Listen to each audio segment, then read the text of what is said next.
نہ دنیا سے نہ دولت سے، نہ دنیا سے نہ دولت سے، نہ گھر آباد کرنے سے تسلی دل کو ملتی ہے خدا کو یاد کرنے سے۔ یہ تھے فضیلت الشیخ قاری حفیظ الرحمن صاحب۔ اب آپ کے سامنے مختصر خطاب کے لیے تشریف لاتے ہیں محترم جناب قاری احمد اصغر صاحب، خطیب اعظم سیالکوٹ۔ وہ آئے اور اپنے مخصوص انداز میں ہم کو اپنا خطاب سنائے۔ محترم جناب قاری احمد اصغر صاحب۔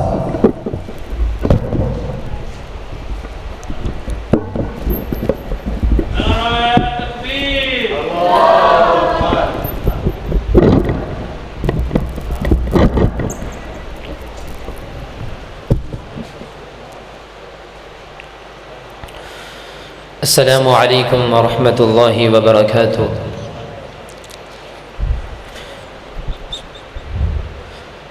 الحمد للہ الذی رفع السماء بقدرتی وخلق الخلائق بإرادتی۔ الحمد للہ الذی من علینا بالقرآن۔ الحمد للہ الذی من علینا بالنبی محمد صلی اللہ علیہ وسلم۔ الحمد للہ الذی من علینا بالقرآن والصلاة والسلام علی النبی محمد صلی اللہ علیہ وسلم۔ اما بعد فاعوذ باللہ من الشیطان الرجیم۔ بسم اللہ الرحمن الرحیم۔ ام خلقوا من غیر شیء ام هم الخالقون۔ رب اشرح لی صدری ویسر لی امری واحلل عقدۃ من لسانی یفقہوا قولی۔ صدق اللہ العظیم۔ میرے محترم بھائیوں اور دوستو، اللہ سبحانہ و تعالی ہم سب سے قرآن مجید میں مختلف سوال کرتے ہیں کہ جن سوالوں کے پیچھے ایک مضمون، ایک مفہوم ہوتا ہے جو سوالیہ انداز میں ہم کو سمجھاتے ہیں۔ تو سب سے پہلا سوال، ام خلقوا من غیر شیء ام هم الخالقون۔ بتاؤ میرے بندو، کیا تم اتفاقاً پیدا ہوئے ہو یا تم کو کوئی بنانے والا ہے؟ ام هم الخالقون، یا تم اپنے آپ کے خالق خود ہو؟ ام خلق السماوات والارض، بتاؤ میرے بندو، کیا یہ زمین و آسمان تم نے بنائے ہیں یا ان کو کوئی بنانے والا ہے؟ اگر تم اتفاقاً پیدا ہوئے ہو تو تمہارے پاس اس کی کوئی دلیل ہے کہ تم اتفاقاً پیدا ہوئے ہو ڈارون کی تھیوری کی طرح یا دہریوں کی تھیوری کی طرح؟ تو جاؤ جو مرضی کرو، تم کو کوئی پوچھنے والا نہیں۔ ام هم الخالقون، اگر تم اپنے آپ کے خالق خود ہو تو جیسے مرضی زندگی بسر کرو، تم کو کوئی پوچھنے والا نہیں۔ ام خلق السماوات والارض، اگر یہ زمین و آسمان تم نے بنائے ہیں تو یہ اور ان میں سے نکلنے والی چیزیں وہ جیسے مرضی استعمال کرو،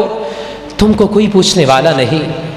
لیکن اگر عقل اور نقل اور آج کی سائنس بھی یہ کہہ دے کہ تم اتفاقاً پیدا نہیں ہوئے، تم اپنے آپ کے خالق نہیں ہو، یہ سب فضول بات ہے کہ یہ سب کچھ خود بنا، بغیر کسی بنانے والے کے بنا۔ اور میرے بھائیوں ذرا سوچو تو صحیح کہ اگر ہم اپنی زندگی کے خود مالک ہوتے، اپنا وجود ہمارا ذاتی ہوتا، تو ہمارے ارادے کبھی نہ ٹوٹتے، ہماری چاہتیں وہ ادھوری نہ رہتی، ہمارا ہر چاہا وہ وجود بنتا، ہماری ہر خواہش وہ متصرف ہوتی، متشکل ہوتی۔ تو بھائیوں کچھ بنتا تھا کہ ہم جو چاہیں کریں، لیکن ہم تو قدم قدم پہ زندگی کی بازی کو ہارتا ہوا دیکھتے ہیں، قدم قدم پہ اپنے ارادوں کو ٹوٹتا ہوا دیکھتے ہیں، قدم قدم پہ اپنی خواہشات کے لاشیں پڑے دیکھتے ہیں۔ اندر میں ایسی ویرانیاں بھری ہوتی ہیں، ایسے غم بھرے ہوتے ہیں کہ ساری دنیا بھی اگر نغمہ بن جائے، ساری دنیا کی ہوائیں وہ ساز بن جائیں تو بھی اندر کی ویرانیاں دور نہیں ہوتی۔ میرے بھائیوں، یہ سب کچھ بتلاتا ہے کہ کوئی اور ہے جو میری زندگی پر حاکم ہے، کوئی اور ہے جو میرے اور میرے ارادوں کے درمیان حائل ہو جاتا ہے، کوئی اور ہے جو منزل پہ پہنچے ہموں کو اٹھا کے اوپر کی منزل پر لے جاتا ہے، کہ اکھیاں ترس رہی ہوتی ہے، زندگی ڈوب رہی ہوتی ہے، کنارہ نظر آ رہا ہوتا ہے، پھر ہوائیں مخالف چل چکی ہوتی ہے، مجدار سے نکل کر مجدار میں پنسا دینے والی ذات کوئی اور ہے، انسانی تدبیروں کو خاک میں ملا دینے والی ذات کوئی اور ہے۔ تو میرے بھائیوں، ساری کائنات کی یہ جستجو ہے کہ وہ کون ہے جو تنے تنہا ساری کائنات پہ بادشاہی کرنے والا، کس نے زمین کو بچھایا، کس نے آسمان کو اٹھایا، کس نے ستاروں کی لالٹینیں جلائی، اور کس نے سیاروں کو ہزاروں میل فی گھنٹہ کی رفتار سے دوڑایا کہ نہ وہ رکتے ہیں نہ بجھتے ہیں، ایک ہوا کا جھونکا آئے تو میرا چراغ بجھ جاتا ہے، لیکن کس نے سورج اور چاند کے چراغ جلائے؟ ہواؤں کو کون لے کر آتا ہے؟ کون ٹھنڈی ہوائیں چلاتا ہے، پتے جھاڑ دیتا ہے، درخت ننگے ہو جاتے ہیں، پھر فروری کی ہوائیں چلتی ہیں، مارچ کا مہینہ آتا ہے تو سب درخت سبز پوشاک پہن کر ہنسنے لگتے ہیں، مسکرانے لگتے ہیں۔ تو میرے بھائیوں، یہ سب کچھ بتلاتا ہے کہ کوئی ہے، اس کائنات میں کوئی پوشیدہ طاقت ہے۔ انسانی علم یہاں آ کر خاموش ہوتا ہے، بل ادارک علمہم فی الآخرہ بل ہم فی شک منہا بل ہم منہا عمون۔ سائنس نے تو آج آنکھ کھولی، اللہ تعالیٰ نے 1400 سال قبل ہی فرما دیا تھا کہ یہاں پہ آ کے یہ اندھے ہو جائیں گے، ان کو نظر ہی کچھ نہیں آئے گا۔ تو یہاں پہ پھر انسان کو ماننا پڑتا ہے کہ مجھے کسی خارجی علم کی ضرورت ہے جو مجھے بتائے کہ کس کے ہاتھ میں لغام ہے۔ تو میرے بھائیوں، اس غیبی بھیس سے پردہ اللہ تعالیٰ نے خود اٹھایا۔ آج سے 1400 سال قبل عبداللہ کے در یتیم کو اللہ سبحانہ ہوا تعالیٰ نے نبی بنا کر بھیجا، اور اس سرتاج رسول صلی اللہ علیہ وسلم نے کوہ صفا پہ اس امت کو سب سے پہلی دعوت یہ پیش کی، قولوا لا الہ الا اللہ تفلحون۔ میری امت کے لوگوں، لا الہ الا اللہ پڑھو، تمہارا عقیدہ یہ ہو کہ لا الہ الا اللہ، اللہ کے علاوہ کوئی الہ نہیں، اللہ سبحانہ ہوا تعالیٰ کے علاوہ کوئی معبود پر حق نہیں۔ جب تمہارا یہ عقیدہ بن جائے گا تفلحو، کامیاب ہو جاؤ گے۔ اور کیسی کامیابی؟ فرمایا فإن اللہ حرم علی النار من قال لا الہ الا اللہ یبتغی بذلک وجہ اللہ۔ آپ صلی اللہ علیہ وسلم نے ارشاد فرمایا، اس بندے پہ اللہ تعالیٰ نے جہنم کی آگ کو ویسے ہی حرام کر دیا ہے جس کا عقیدہ یہ ہے لا الہ الا اللہ، جو دل سے پڑھتا ہے لا الہ الا اللہ۔ تو میرے بھائیوں، یہ خوبصورت تعلیم، یہ دعوت توحید اس امت کو کس نے دی کہ حسن یوسف کو دیکھ کر وہاں کٹی تھی نا انگلیاں، قد شغفها حبا۔ اللہ سبحانہ ہوا تعالیٰ فرماتے ہیں کہ مصر میں شور مچ گیا، قد شغفها حبا، مصر کی لڑکیوں نے یہ شور مچا دیا کہ یوسف علیہ السلام کی محبت جو ہے وہ عزیز مصر کی بیوی کے دل میں گھر کر چکی ہے۔ اور قد شغفها حبا کا سیدھا سیدھا مطلب یہ ہے کہ وہ یوسف علیہ السلام زلیخا کے دل میں داخل ہو چکے ہیں۔ تو اب ایسی بات تو میرے بھائیوں کوئی بھی برداشت نہیں کرتا۔ فلما سمعت بمکرہن، جب عزیز مصر کی بیوی نے لڑکیوں کے اس مکر کو سنا، ارسلت الیہن، مصر کی تمام لڑکیوں کی طرف پیغام بھیجا، ان کو بلوایا، وَعَاتَدَتْ لَهُنَّ مُتَّكَأً، سب کے لیے مسجد لگائی، تکیے لگائے، ان کو بٹھایا، وَآتَتْ كُلَّ وَاحِدَةٍ مِّنْهُنَّ سِكِّينًا، اور تمام کی تمام شہزادیوں کے ہاتھ میں چھریاں پکڑا دی، وَقَالَتِ اخْرُجْ عَلَيْهِنْ، اور یوسف علیہ السلام کو عزیز مصر کی بیوی نے یہ حکم دیا کہ ذرا سامنے آئیے، کہ تجھے کوئی اور چاہے مجھے یہ برداشت تو نہیں، لیکن مسرت ہے کہ لوگ میری ہی چاہت میں مرتے ہیں، ذرا یوسف ان لڑکیوں کے سامنے آئیے۔ تو جب یوسف علیہ السلام سامنے آئے، فلما سمعت بمکرہن ارسلت الیہن وعاتدت لہن متکئا وآتت کل واحدۃ منہن سکینا وقالت اخرج علیہن فلما رأینہ اکبرنہ۔ تو جب مصر کی لڑکیوں نے یوسف علیہ السلام کو دیکھا تو اسے بڑا جانا، اور جانتی بھی کیوں نہ آپ صلی اللہ علیہ وسلم نے فرمایا تھا الکریم ابن الکریم ابن الکریم ابن الکریم یوسف بن یعقوب بن اسحاق بن ابراہیم۔ آپ صلی اللہ علیہ وسلم نے فرمایا جب میں معراج کی رات آسمانوں پہ پہنچا تو دیکھا کہ یوسف علیہ السلام کو اللہ تعالیٰ نے آدھی دنیا جتنا حسن عطا کیا ہوا تھا۔ تو جب مصر کی لڑکیوں نے یوسف علیہ السلام کو دیکھا فلما رأینہ اقبرنہ، اسے بڑا جانا، وَعَتَدَتْ لَهُنَّ مُتَّكَا، اور اپنے ہاتھوں کو کاٹ لیا، بری طرح اپنے ہاتھوں کو کاٹا۔ قُلْنَا حَاشَ لِلَّهِ، اور مصر کی لڑکیاں یہ پکار اٹھی اللہ کی پناہ، مَا هَٰذَا بَشَرًا، یہ انسان نہیں لگتا بلکہ اِنْ هَٰذَا إِلَّا مَلَكٌ کریم، یہ یوسف علیہ السلام کو کوئی معزز ترین فرشتہ لگ رہا ہے۔ تو میرے بھائیوں حسن یوسف کو دیکھ کر وہاں کٹی تھی نا انگلیاں، تو خود چاند کٹ گیا یہاں انگلی کو دیکھ کر کہ نہ تھا انسا نہ ہے انسا نہ ہوگا اس زمانے میں، وہیں لا ریب ہے یکتا قدرت کے کارخانے میں۔ میری مراد قبیلہ بنو سعد میں کھیلتا ہوا وہ ہاشمی بچہ جو در یتیم بھی تھا اور والی کون و مقام بھی ہے، وہ اسیر شیبہ ابی طالب بھی تھا اور آقا دو جہاں بھی ہے۔ وما ارسلناک الا رحمتا للعالمین، وہ مغروب وادی طائف بھی تھا اور شافی محشر بھی ہے۔ فرمایا وَأَوَّلُ شَافِعٍ وَأَوَّلُ مُشَفَّعٍ، قیامت کے دن سب سے پہلے میں سفارش کروں گا اور سب سے پہلے میری ہی سفارش کو صرف قبولیت سے نوازا جائے گا۔ کیوں؟ کیونکہ انا اکثر الانبیاء تبعا یوم القیامہ، انا سید ولد آدم یوم القیامہ۔ فرمایا لوگوں پوری کی پوری آدم کی اولاد کا میں سرتاج ہوں، لیکن ولا فخرا، لیکن اس بات پہ کوئی فخر نہیں ہے۔ سیرت نگار میرے نبی کے پیکر حسن و جمال لکھتے ہیں، سید الشرف و کمال لکھتے ہیں، شمس الضحیٰ بدر الدجا لکھتے ہیں، خیر الورا اور حبیب کبریا لکھتے ہیں، لیکن میرے بھائیوں پورے عالم میں کوئی بھی دعوے دار نہ ملے گا کہ جو یہ دعویٰ کر سکے کہ میں نے نبی کریم صلی اللہ علیہ وسلم کی عظمت اور شان بیان کرنے کا حق ادا کر دیا۔ نہیں نہیں، کیونکہ میرے نبی کریم صلی اللہ علیہ وسلم کی عظمت کا اقرار اپنے ہی نہیں بلکہ بیگانے بھی کرتے نظر آتے ہیں، اور گواہی تو وہ جو دشمن دے تاریخ کے متلاشی جانتے ہیں کہ وہ قریش کے سردار ہوں یا 14ویں صدی کے سائنسدان، کوئی بھی میرے نبی کی تعریف کیے بغیر رہ نہ سکا۔ وہ نجاشی کے دربار میں ابو سفیان ہو یا 14ویں صدی کا مائیکل جیکسن، کوئی بھی میرے نبی کی تعریف کیے بغیر رہ نہ سکا۔ وہ مہاتما گاندھی ہو یا گرو نانک، کوئی بھی میرے نبی کی تعریف کیے بغیر رہ نہ سکا۔ میرے نبی کریم صلی اللہ علیہ وسلم پیکر حسن و جمال تھے، سید السالار تھے، مجاہد اول تھے، صبر و قناعت اور برداشت کی ایک عظیم درسگاہ تھے۔ میرے نبی کریم صلی اللہ علیہ وسلم کی شفقت و محبت کا عکس دیکھیں تو کوڑا پھینکنے والی بڑھیا کی تیمارداری کرتے نظر آتے ہیں۔ میرے نبی کریم صلی اللہ علیہ وسلم کی شفقت و محبت کا عکس دیکھیں تو ایک یتیم بچے کی آنکھوں میں آنسو دے کر امت کے سپہ سالار صحابہ اکرام کی نماز عید بھی مؤخر کرتے نظر آتے ہیں۔ اس ذی وقار کے جلال کے آگے فلک پوش پہاڑ کو ایڈی کی چوٹ پر کہتے نظر آتے ہیں اسکت یا احد فإنہ علیک نبی و صدیق و شہیدان۔ میرے نبی کریم صلی اللہ علیہ وسلم کی آمد سے روم و ایران اور شام و یمن کے چراغ گل ہو گئے۔ وہ جس کے استقبال کے لیے شجر اپنی شاخیں جھکایا کرتے تھے، وہ جس کا نام سن کے درندے جنگل خالی کر جایا کرتے تھے، وہ جس کی نگاہ جلال سے کیسو قصہ کے محلات ہل جایا کرتے تھے، وہ جس کے اشاروں سے کنکر بھی کلمہ پڑ جایا کرتے تھے۔ میرے بھائیوں یہ کوئی مقابلے کی بات تو نہیں، لیکن کوئی تو ہو، لاؤ تو صحیح، دکھاؤ تو صحیح جو میرے نبی کریم صلی اللہ علیہ وسلم کی شان عظیم کی مثال بن سکے۔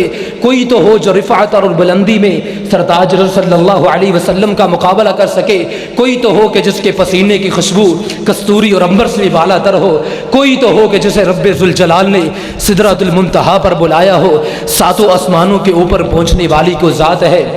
تو وہ محمد کریم صلی اللہ علیہ وسلم کی ذات ہے۔ زمین پہ آپ کا نام محمد ہے تو آسمانوں میں آپ کا نام احمد ہے، تو رات میں آپ کا نام محمد ہے تو انجیل میں آپ کا نام احمد ہے۔ آپ محمد ہے تو آپ کا مقام شفاعت محمود ہے، آپ احمد ہے تو آپ کے جھنڈے کا نام لواء الحمد ہے۔ آپ خود فرماتے ہیں میری امت کے لوگوں انا محمد و انا احمد، میرا نام محمد بھی ہے، میرا نام احمد بھی ہے، وانا ماحی الذی یمحى بی الکفر، میرا نام ماحی بھی ہے کہ جس کی وجہ سے اللہ سبحانہ ہوا تعالی نے کفر کو مٹا دیا۔ وانا حاشر الذی یحشر الناس علی عقبی، اور میرا نام حشر بھی ہے، میرے قدموں سے حشر ہوگا۔ قیامت کے دن سب سے پہلے میری قبر کو کھولا جائے گا۔ وانا العاقب، فرمایا لوگوں میرے نام عاقب بھی ہے کہ والعاقب الذی لیس بعدہ نبیہ، فرمایا لوگوں میرے بعد کوئی نبی نہیں آئے گا کیونکہ وانا خاتم النبیین، میں سب سے آخری نبی ہوں، لا نبی بعدی، لوگوں میرے بعد کوئی نبی نہیں آئے گا۔ تو میرے بھائیوں نبی کریم صلی اللہ علیہ وسلم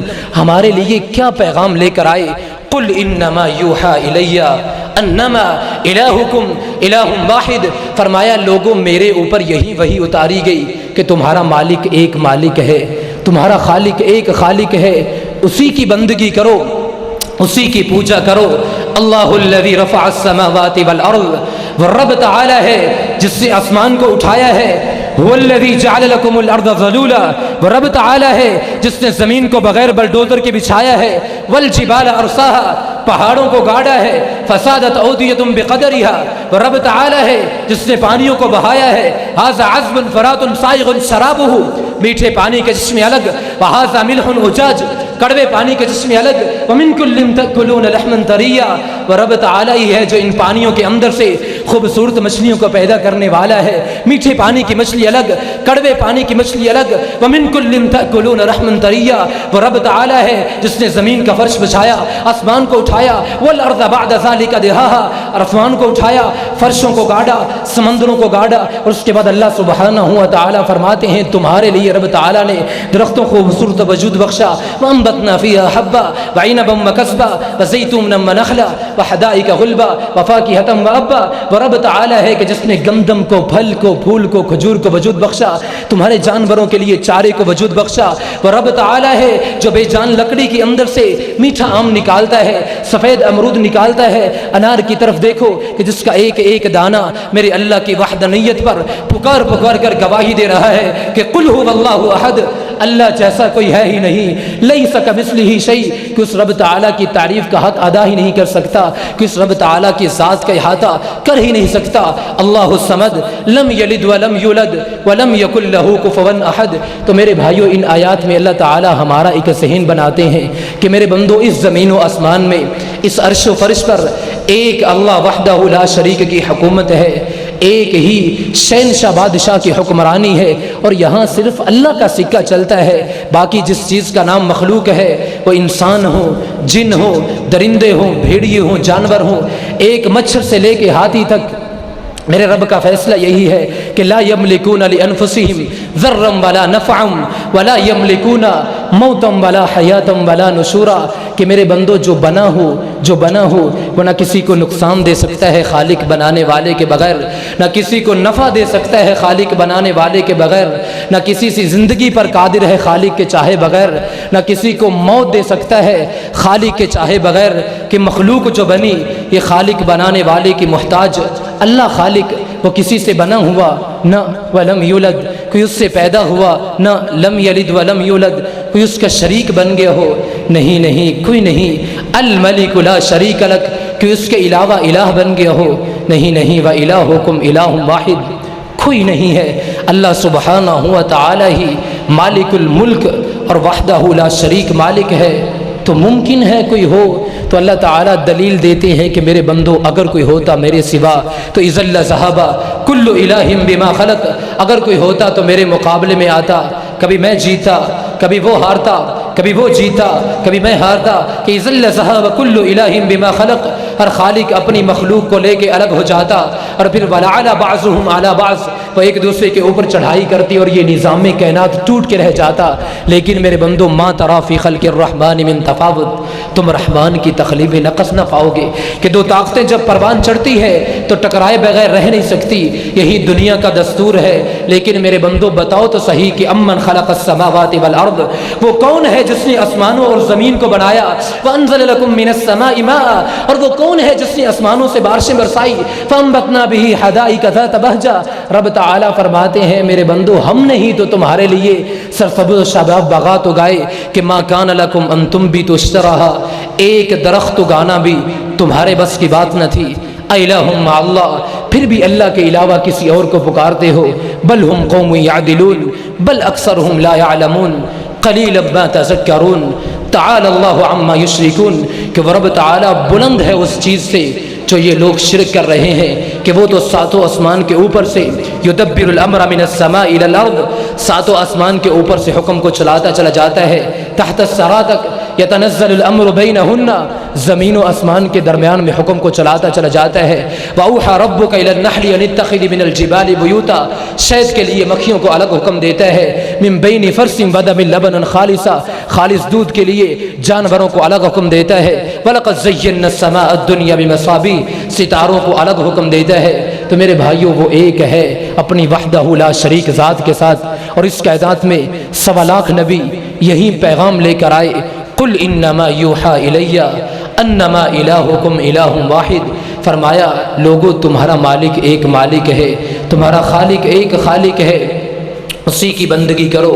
اسی کی پوجا کرو۔ اور ہمارے نبی کریم صلی اللہ علیہ وسلم پر بھی یہی وحی اتاری گئی کہ قل انما یوحا الی انما الہکم الہ واحد، فرمایا لوگو تمہارا مالک ایک مالک ہے، تمہارا خالق ایک خالق ہے، اسی کی بندگی کرو، اسی کی پوجا کرو۔ تو میرے بھائیو آج کا دوسرا سوال میں اپنی بات کو ختم کرتا ہوں۔ مالک الملک فرماتے ہیں افحسبتم انما خلقناکم عبثا وانکم الینا لا ترجعون، بتاؤ میرے بندو افحسبتم انما خلقناکم عبثا، کیا دنیا میں بیکار پیدا کیے گئے ہو؟ کیا تمہاری زندگی کا کوئی مقصد نہیں میرے بھائیو، ہماری زندگی کا ایک مقصد قرآن مجید بیان کرتا ہے، وما خلقت الجن والانس الا لیعبدون، اللہ سبحانہ و تعالی فرماتے ہیں انسان کو ہم نے اپنی عبادت کے لیے پیدا کیا۔ آخری حدیث سنا کے میں اپنی بات کو ختم کرتا ہوں۔ حضرت عبادہ بن صامت رضی اللہ تعالی عنہ فرماتے ہیں قال رسول اللہ صلی اللہ علیہ وسلم، اللہ کے رسول صلی اللہ علیہ وسلم نے فرمایا تھا، قال اللہ تعالی، خود اللہ سبحانہ و تعالی فرماتے ہیں اے محبوب انی قد فرضت علی امتی کا 5 صلوات، کہ اے محبوب ہم نے آپ کی امت پہ 5 نمازیں فرض کی ہیں،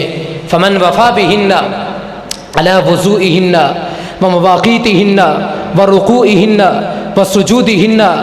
اب جو آدمی بھی ان 5 نمازوں کو مقررہ وقت پہ مکمل رکوع اور سجود کے ساتھ خشوع خضوع کے ساتھ ان 5 نمازوں کو ادا کرے گا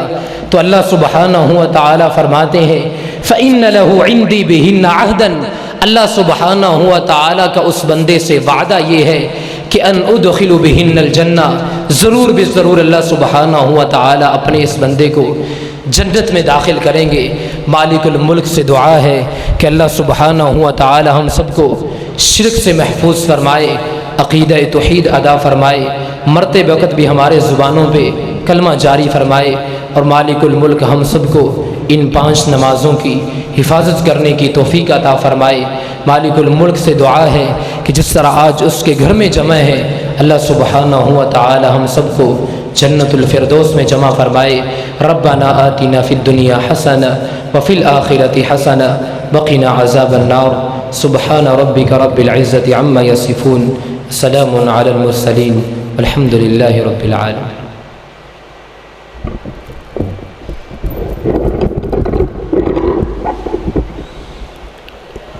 بھئی سارے دوستاں بزرگاں دا شکریہ ادا کرنے ہیں علی صلاح اسلامک سٹوڈنٹس فیڈریشن دی طرفوں کہ تسی سارے بھائیوں نے اپنا قیمتی وقت کٹے اور علماء کرام دے خطابات سنے لی، توڑے کھانے دا انتظام کیتا گیا ہے، سارے بھائی کھانا کھا کے جان، کھانے تو بغیر کوئی بھائی نہ جائے۔ اٹھو سارے ساتھی کھانا کھا لو۔ سبحانک اللہم و بحمدک اشہد ان لا الہ الا انت استغفرک و اتوب الیک۔